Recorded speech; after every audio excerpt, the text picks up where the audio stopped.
government may be veering towards the idea of a universal basic income. A day after the International Monetary Fund said that UBI may be a better alternative to the existing subsidy schemes for food and fuel, there is a lot of chatter that the next union budget could lay the ground rule for switching to a UBI.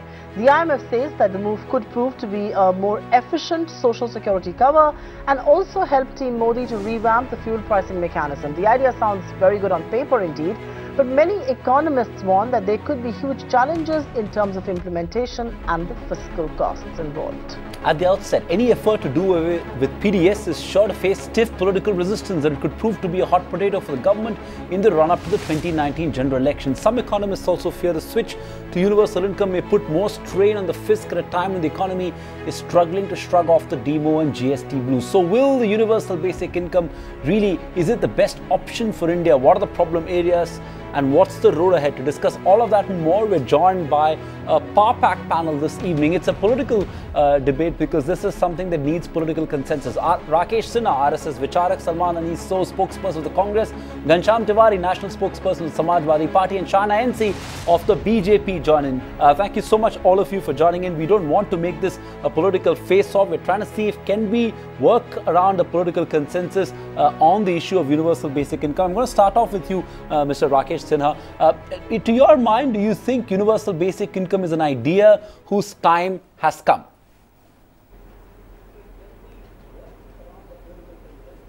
No, I think this is a normative idea and the IMF suggested, but I think at present juncture it's not possible. There are three reasons. You know, the poverty level in India is very high. It is almost 30% and 2.5 times more than Nigerian poverty, people below the poverty level.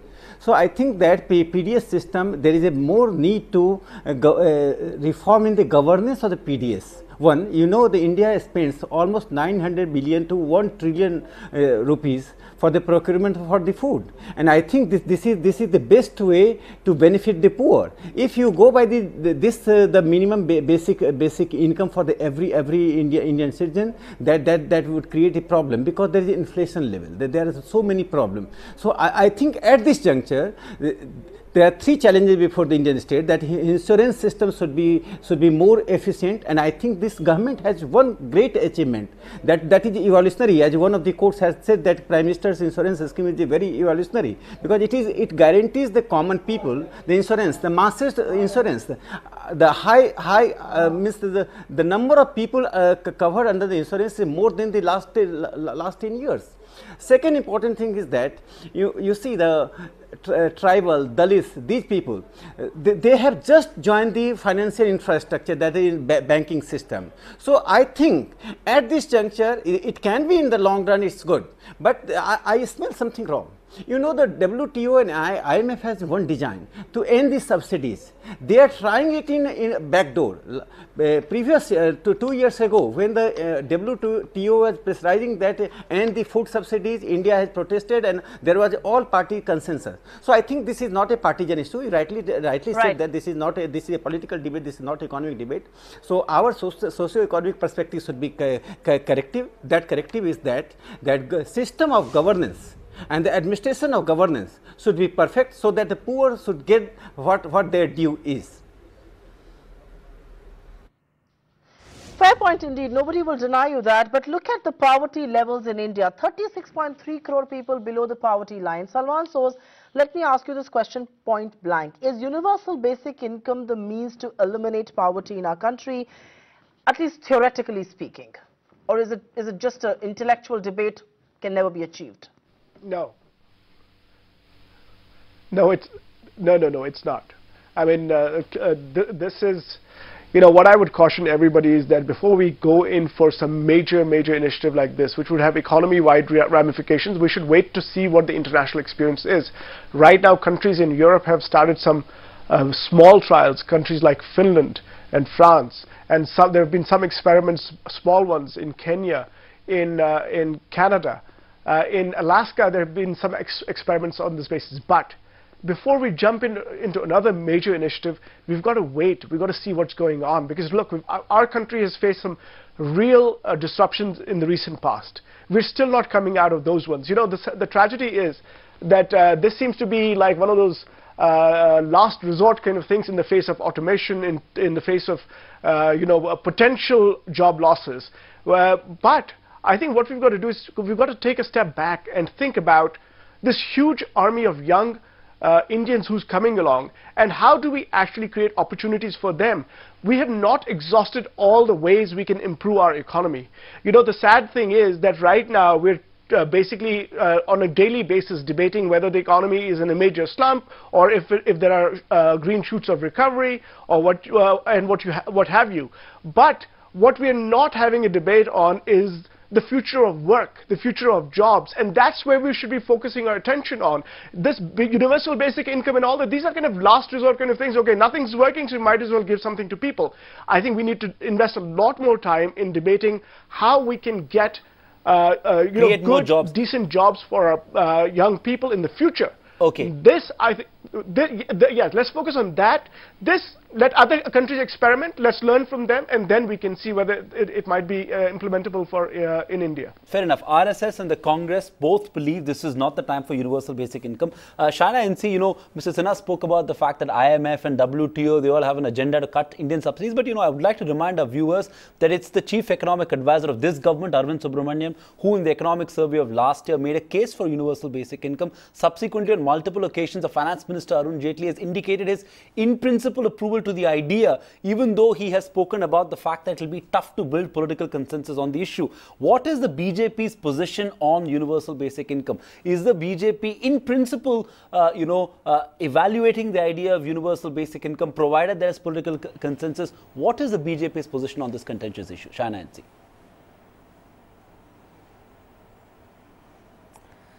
So here's the way I see it.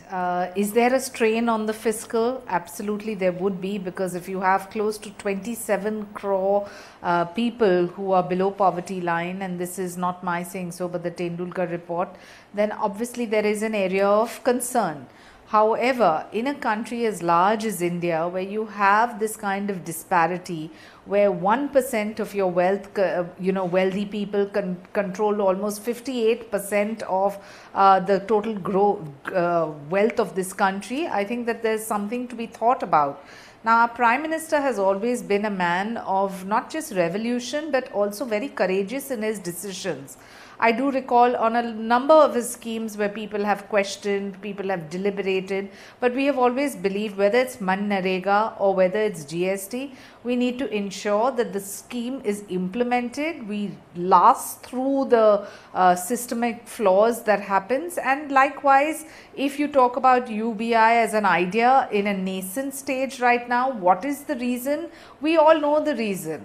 We all want a certain kind of, a policy which percolates down to the poorest of poor, and unlike previous governments, it's not like we have lost some part of that only in bureaucracy. This is the one government that has walked the talk in every sense. But I think we need to first work on the cost of calculation of how to implement such huge numbers. And if the BPL figure is 27 crores, then clearly that needs to be multiplied into what we're doing, and the math needs to work out. Now, fortunately, ours is not a government that is not open to advice.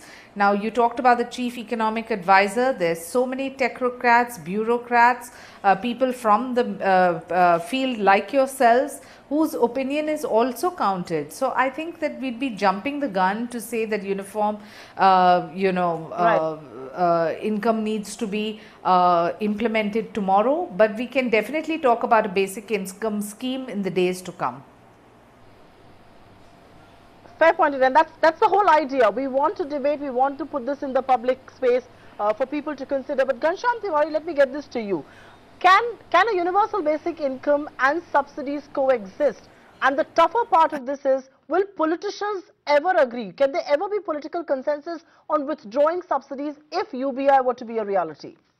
Well, UBI as an idea is being debated globally for different reasons. In India, we are debating it because it will pull people out of a life of abject poverty, and globally, the developed countries are debating it because it will pull people from the joblessness scenario that is emerging due to onset of AI and robots. As far as the political consensus between subsidy and UBI is concerned, I want to say this very, very clearly. UBI should not be looked as a political tool that fixes all the problems that the government so far has not been able to fix. We cannot be a country that jumps from one idea poorly scaled up to another idea poorly scaled up, and one day government says that we decide to drop the ball and directly transfer all the money to the bank account of people. In the aggregation economy powered by internet, PDS should work. There should be no reason for governments to fail on PDS as more and more technologies develop. Right to free education should work in the world of technology. There is no reason for governments to fail on that account. Right to better public health should work in this aggregation economy. If each of these work, then the case of UBI automatically weakens, and when it weakens, we will not be desperate towards this idea. We would have a much more evolved discussion and come up with better ways to implement it once we have implemented the things that we said we would implement, be it right to education, be it food security, be it the PDS, and other things that we said we would implement. Let us implement what we said as a country that we would implement. We celebrated all those every time Parliament passed those bills, but we have failed to implement them.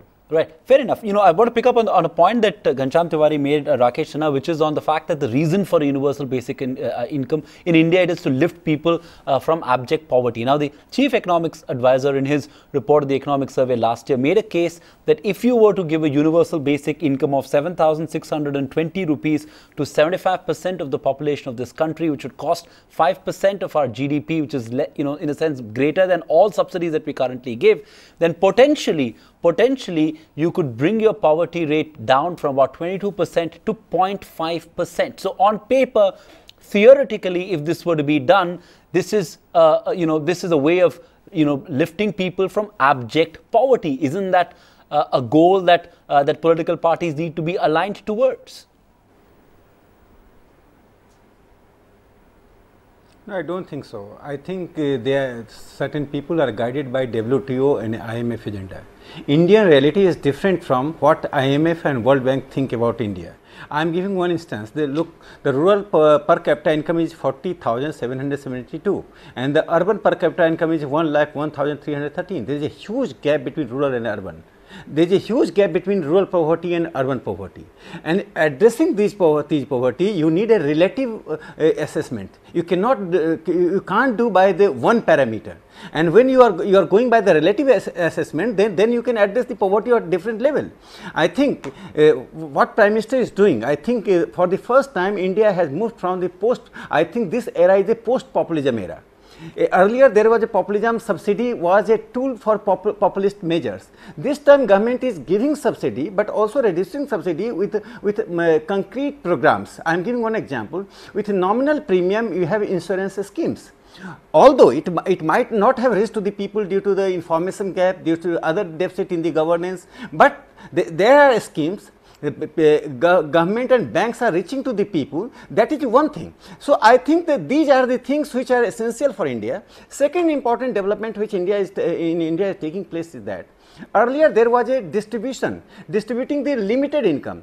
For the first time India is going for the wealth creation. Unless you have wealth, you can't have the infrastructure, you can't have the programs and policies for the upliftment of the BPL people. For the last 20 years we have debated Saxena committee, then the Tendulkar committee. What is the minimum rupees? Someone is saying 22 rupees, someone is saying 33 rupees, someone is saying 16 rupees for the poverty. These are just a mocking to the poor people. So we need here the economic governance is very poor in India. I consider that is because the generalists are doing the economic governance. We need to have right from bottom to top. There should be economic governance for the sake of the PDF, for the sake of addressing the poverty, for the sake of addressing the job creation. Because if you are mixing the same, you just go to the block development officer. He is addressing the economic issue, he is addressing the political issue, he is addressing the administrative issue. Why? Yeah. In a country where the larger number of people are facing the economic challenges, there should be a service that service should be trained, specialized people from top to bottom. We are still bearing the colonial legacy as far as administration is concerned. That is one of the reasons that we are not implementing the programs, whether it is UPA government or BJP government. We have good programs, but they are not being implemented. They are not reaching to the people. Okay, Professor Sinha, talking about interruption, since China NC is open to the idea of a universal basic income, let me ask her this question. You know, China, there are two options that have been put out there. The chief economic advisor in his economic survey made a case for a UBI of 70 to 60 crore rupees a year, 70 to 60,000 rupees a year, and he said withdraw all subsidies. So 7,260 rupees and withdraw all subsidies. The IMF now says that India could provide basic income of 2,600 rupees a year by withdrawing food and energy subsidies. I don't know if it's a no-brainer, but what is going to be more palatable?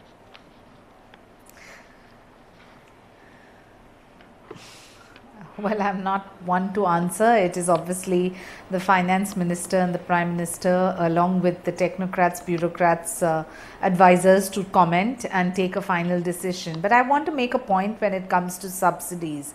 You know, we've seen that all along we've given freebies, subsidies, SOPs to certain segments and sections, some of which in the past have been vote banks. We have obviously done away with that because we believe that this is a very, very negative concept. If you really want to empower somebody, we have to ensure that there is sustainability for them to be financially empowered, with devoid of all these frills that a lot of governments give in terms of perks. But I think the larger point is that, is India really ready for UBI, which is your fundamental question? In theory, we can keep discussing, but if the math works out, only then are we ready. So I think that, you know, whether it's a subsidy burden of food or of diesel or petrol, or for that matter, even if it is questions such as education, we need to make sure that this 1% that controls 57% of our wealth, that is kind of reduced, and there is less disparity in terms of this 27 crore poor or BPL families. So moment we are able to come to some kind of a via media, maybe there'll be a policy which is unearthed by our Honorable Prime Minister, which is better than universal basic income. Who's to say? It's a question of deliberation and debate, and for experts and academicians to come up with their findings at this juncture. Fair enough. You know, the one point, and again, we're not trying to build a case for universal basic income. We're just trying to stir a debate on the issue of universal basic income, because I think that's something that needs to happen in the country. Now, Salman Soz, you know, the IMF says, and I know Rakesh Sinha is skeptical of the IMF, but I think the Congress has never been skeptical of IMF and WTO. So the IMF says a fiscally neutral universal basic income would outperform PDS and energy subsidies on two reasons. One, as it will increase under coverage of 20% low income groups in PDS, and also more importantly address the issue of higher income groups who corner subsidies like you know, fuel subsidies. Energy subsidies are largely cornered by, you know, higher income groups, by the middle class, and they don't really get used by the really poor people. So does that in a sense not build a strong economic case to consider a sort of a universal basic income? Salman Soz?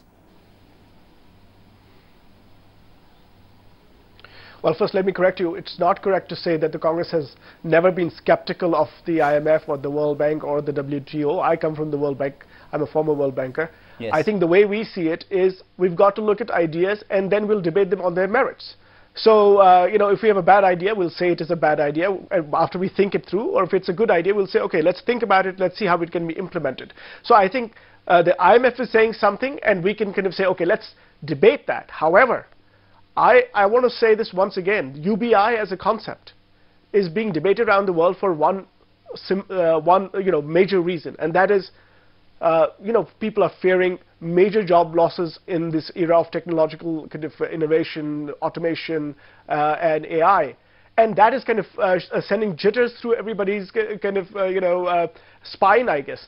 But in India, we have a huge issue coming up, that is semi-skilled and low-skilled people, lots of youngsters, and how do we kind of take them to the future? How do we connect them to the future where they have some jobs?